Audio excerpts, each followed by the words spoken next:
Hi guys, welcome to Beklaedt's YouTube channel. If you are new to the channel, make sure to subscribe so you don't miss out on new sewing guides and more. My name is Eben and in today's video I'll show you how I make the peel trousers. These trousers look like classic men's trousers. They have a loose fit, a medium-high waist, slanted pockets and a zip fly on the front. On the back piece you can choose to make false welt pockets. The trousers close with a hidden hook and eye. You can buy the sewing pattern for the trousers on my website Beklaedt.com. Alright, let's get started. For the trousers I used this checkered fabric, which is a mixture of wool and polyester. I bought the fabric from Stuff Shop in Aarhus. Fabric for suits and blazers is ideal for this style. We will also be using lining for the slanted pockets. I use ordinary acetate lining. We also need fusible interfacing for the waistband, fly and welt pockets. It's important to use an interfacing suitable for waistbands, which means medium thickness and a firm touch. Lastly, we need a 15 cm long zipper, a hook and eye closure, a button for the hidden button closure, matching thread and 2 buttons for the welt pockets if you want to make these. Cut the pattern pieces according to the cutting guide. Start out by ironing the interfacing onto the wrong side of the indicated pattern pieces. Take your time ironing on the interfacing. It makes quite a big difference to the finished result. Make sure to follow the instructions given by the retailer when setting the temperature of your iron. Place the pattern pieces with the wrong side facing up. Place the interfacing on top with the glue side facing down and press with your iron. Also remember to add interfacing to the fly of the left front trouser leg. Trim away the fly on the right trouser leg according to the indicator on the pattern piece, which means we should trim it by 3 cm, which I have marked with a blue line. Close the darts on the front trouser. I'll show you later in the video how I transfer the dart from the pattern piece to the fabric. Iron the darts and press them towards the center front. On the right front leg, the little flap from the fly should be pressed 1 cm towards the wrong side. On the left side, the fly should be pressed 5 cm towards the wrong side, which corresponds to the center fold line. Find the 2 hindmost pocket bags and the hindmost pocket facing. Press the long edge of the pocket facings 1 cm towards the wrong side.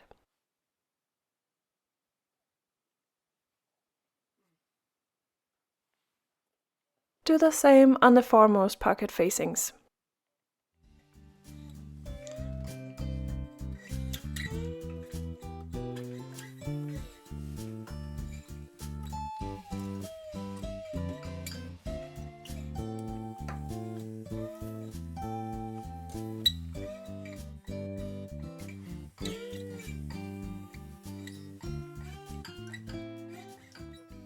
Place the pocket facings on top of the pocket pieces, wrong side against right side, and secure with pins.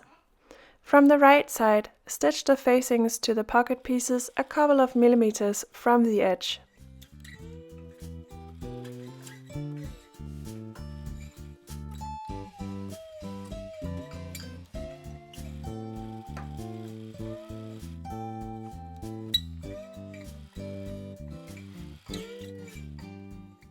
Place the foremost pocket bag on top of the slanted pocket opening on the front trouser, right sides together.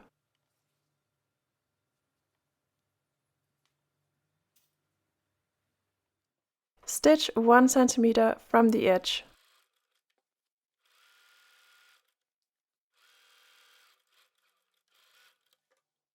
Press the seam allowance towards the pocket. From the right side, top stitch the seam allowance to the pocket 2 mm from the edge. Flip the pocket around and press the pocket opening flat with your iron. Find the zip piece.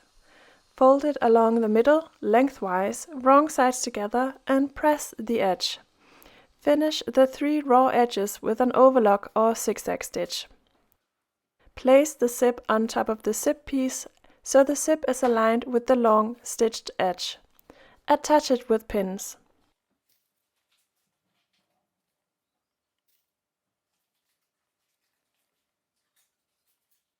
Stitch the zip to the zip piece. If you are to do it in the correct way, you really should use a zipper foot for this, but I find that I can use a regular presser foot and then just push the needle all the way to the side instead.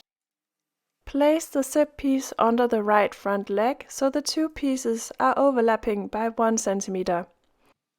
From the right side, stitch the pieces together 2 mm from the edge.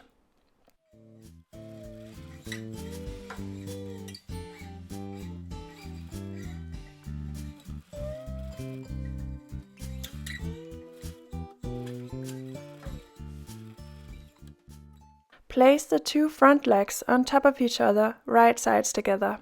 Stitch the crotch curve and stop approximately 1 cm after the start of the fly.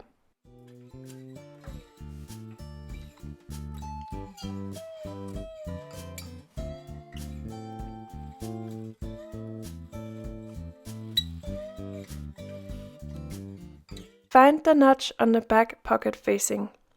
This notch is to be matched with the pocket opening. Place the hindmost pocket on top of the foremost pocket, right sides together. Place pins along the curved edge and stitch the pocket backs together.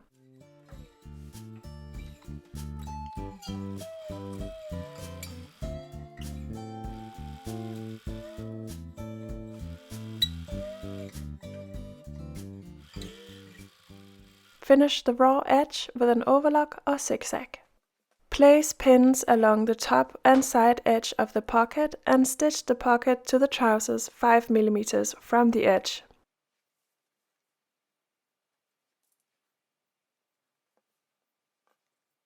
I'm now going to attach the zip to the fly. I start by placing the front trouser on the table so the right side is facing up. I place pins along the center fold to make sure that all the pieces are correctly placed. I then flip the left trouser leg onto the right to be able to get to the zip from behind.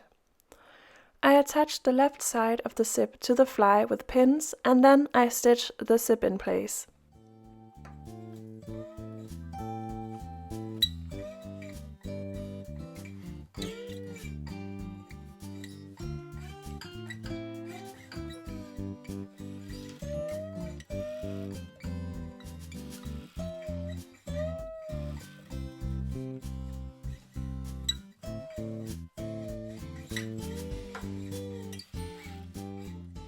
The last thing we need to do on the front trouser is to top stitch the fly in place. I mark a line 3 cm from the center front. When I reach the crotch curve, I curve the line inwards.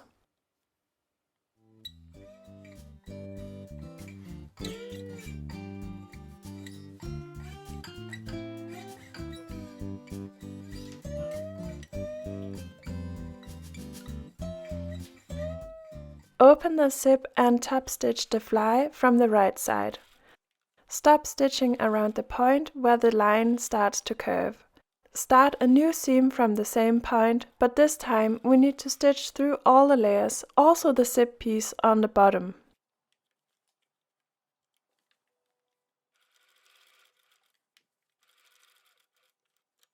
I continue stitching down along the crotch curve while I press the seam allowance towards the left leg. I stitch 2 mm from the edge.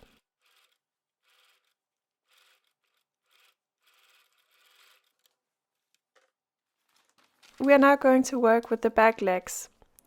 Find the 2 back pieces and mark the position of the dart with pins. I do this by placing the pattern piece on top of the fabric and placing pins at the 2 legs of the dart. Afterwards I fold the pattern piece down, which makes me able to place a pin at the pointy end of the dart.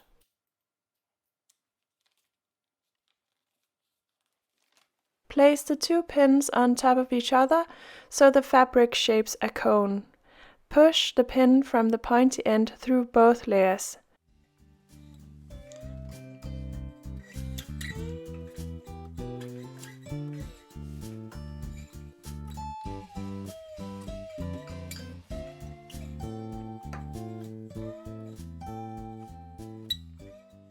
Stitch the dart by making a straight stitch down towards the end of the dart. Press the dart towards the center back. Finish by adding a piece of interfacing approximately 3 × 18 to 20 cm to the back side of the trouser where the welt pocket is going to be.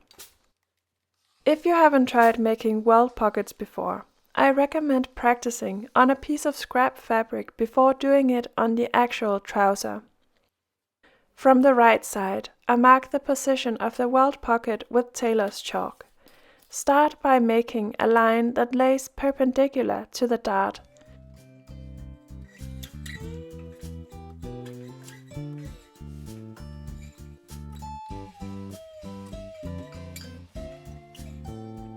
Make another parallel line 1 cm further down. Measure the length of the pocket on your pattern piece and transfer this measurement to the back leg by placing the center of the pocket by the dart. Make another line to mark the pocket opening right in between the first 2 lines.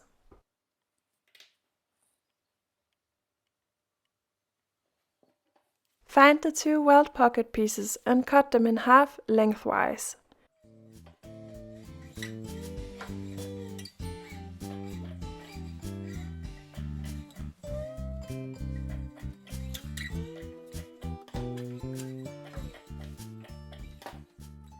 Place the 2 pieces on top of the back leg, right sides together, by matching the straight edge of the pocket opening. I place a pin to mark the width of the pocket.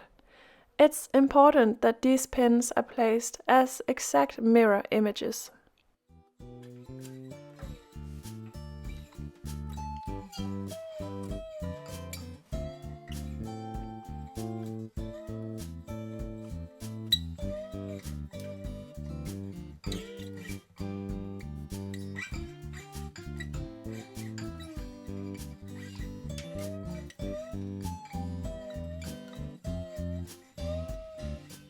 Stitch the pocket pieces to the back leg.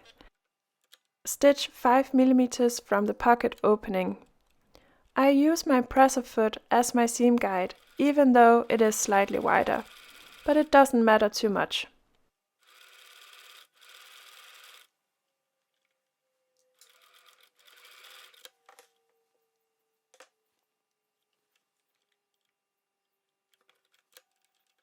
Repeat the stitch on the other side of the pocket opening. It is very important to make the parallel rows of stitching identical. Carefully cut a hole in between the 2 pocket pieces.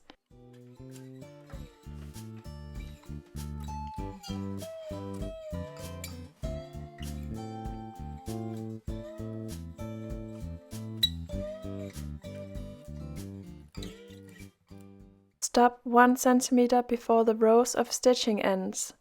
From this point, carefully cut twice at an angle towards the seam from before. Get as close to the seam as possible without, of course, cutting through it.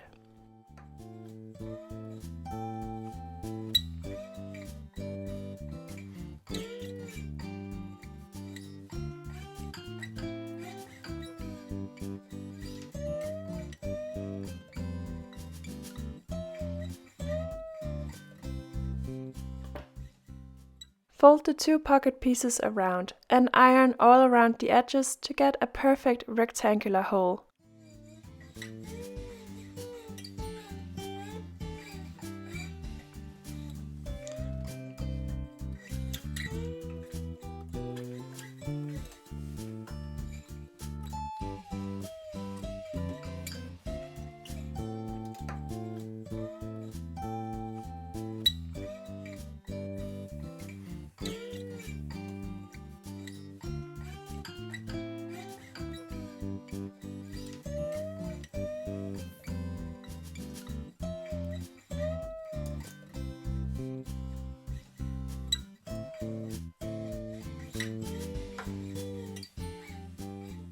Afterwards, you have to make a fold on each welt pocket so they each cover half of the hole. Iron the folds from both the wrong and right side.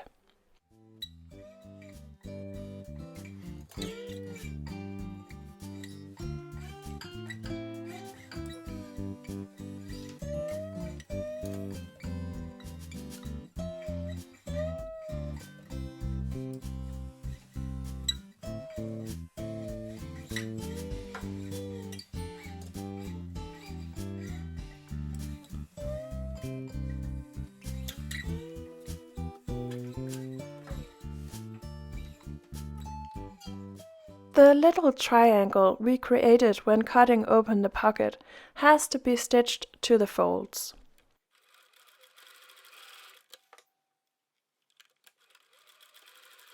You can make button straps in two ways, either by cutting a narrow piece of fabric on the bias, approximately 2 cm wide, that is then stitched together with a 5 mm seam allowance and turned around with a loop turner.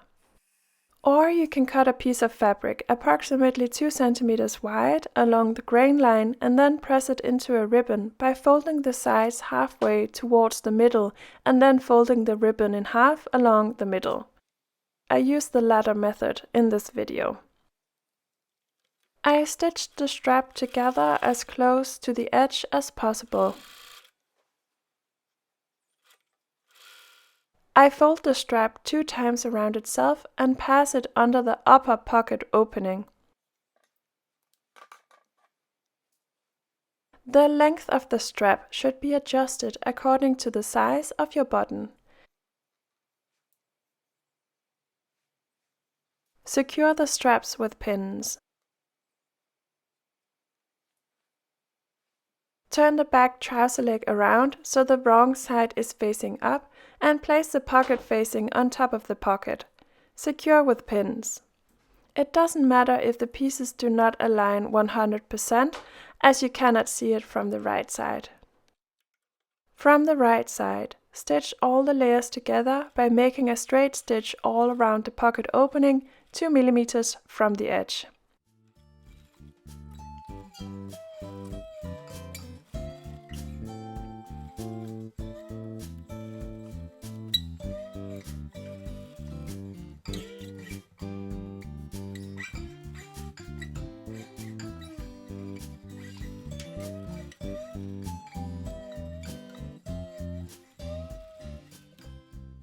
I finish by overlocking the raw edges of the pocket on the back.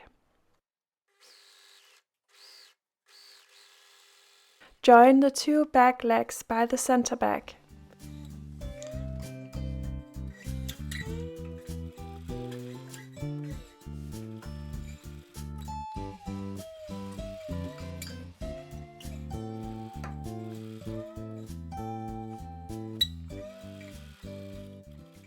Press the seam allowance towards the left back leg. From the right side, top stitch the seam allowance in place 2 mm from the edge. Now it's time to join the legs. I usually do the side seams first and then I join the inner leg seam.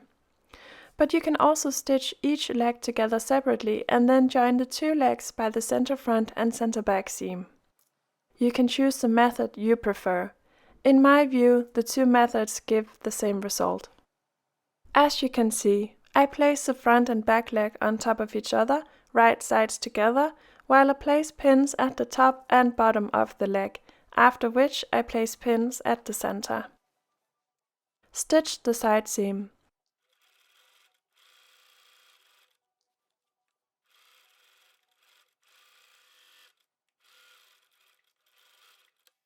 Press the seam allowance towards the back leg. From the right side, top stitch down along the side seam 2 mm from the edge. Finish where you reach the end of the pocket.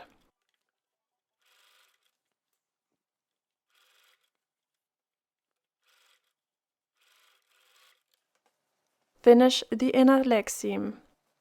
I start by placing a pin at the crotch. Afterwards, I place pins along the legs.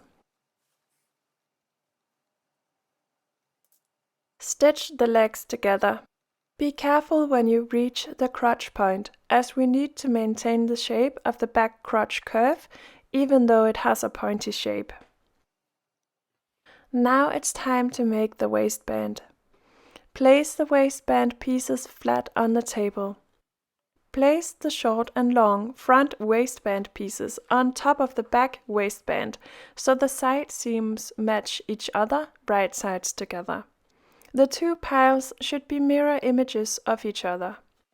Stitch the side seams and press open the seam allowance with your iron. Place the two joined waistbands on top of each other, right sides together. Match the side seams with each other and place pins along the top curved edge.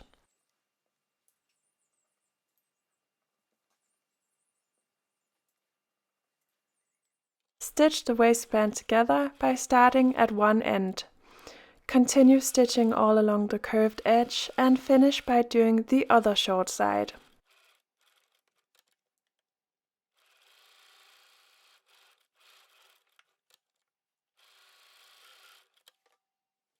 Cut off the corners. Snip into the seam allowance and flip the pieces around so the right side is facing up. Use your iron to press the waistband.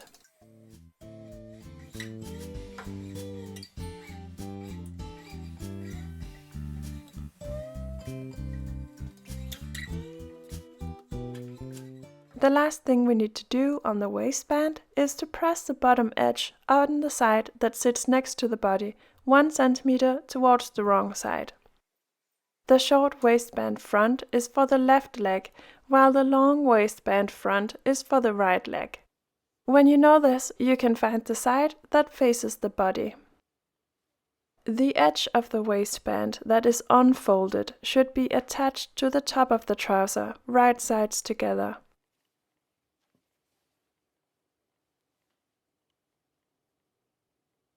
Be careful to match the side seams with each other when placing pins. I also find the middle of the back waistband, which is matched to the center back on the trouser.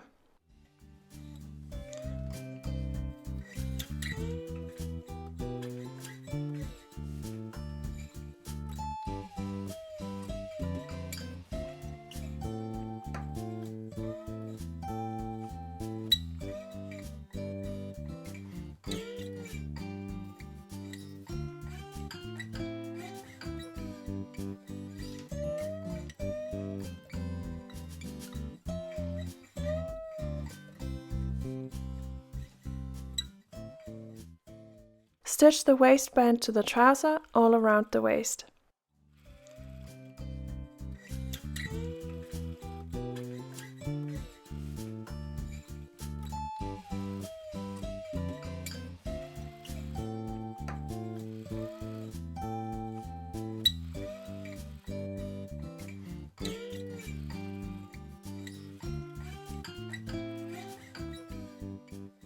Fold the inner waistband down so it covers the seam allowance from before. Match the pressed edge of the inner waistband with the seam from before. The waistband should cover the stitching with about 1 mm. Place lots of pins.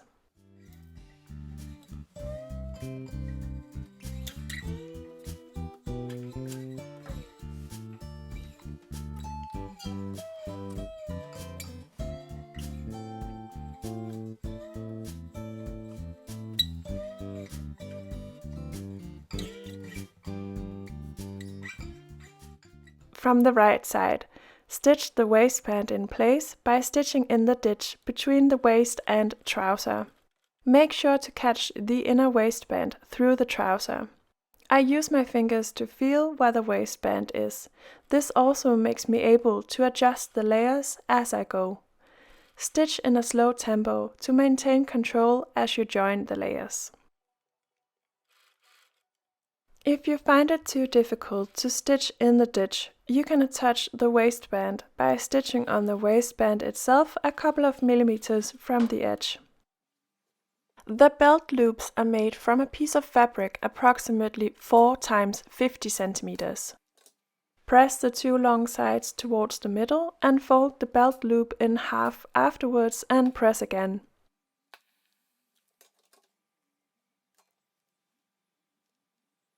Stitch the belt loop together as close to the edge as possible. Cut 6 belt loops of each 7 cm. The belt loops are attached to the trouser by folding the top and bottom edge 1 cm towards the wrong side. Then place the belt loop so the top is aligned with the upper edge of the waistband, while the bottom is 1 cm longer than the waistband.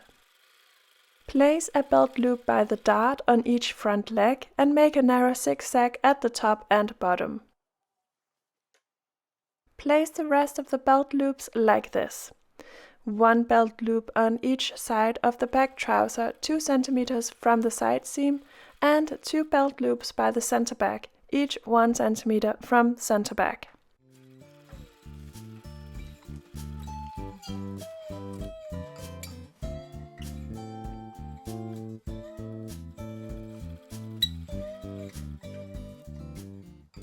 Mark the placement and size of the buttonhole on the long waistband front.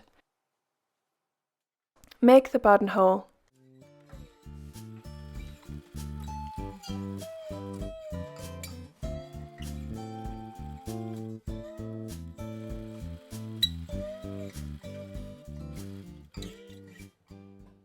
Iron the hemline 2 cm towards the wrong side.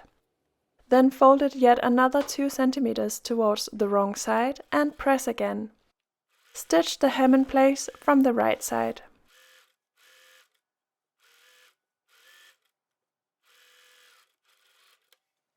The last thing we need to do is to sew in the button on the inside of the short waistband. Make sure to match the position of the button with the buttonhole. I sew the button to the waistband by hand and I make sure to only attach the button to the inner waistband so it remains invisible from the front. Do the hook and eye by hand as well. The eye should be placed on the long waistband while the hook is placed on the short waistband. Match the position of the two pieces with each other.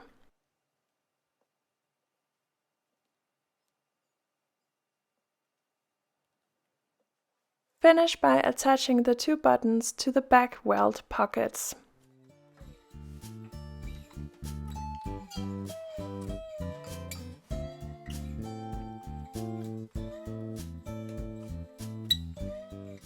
Alright, that was all.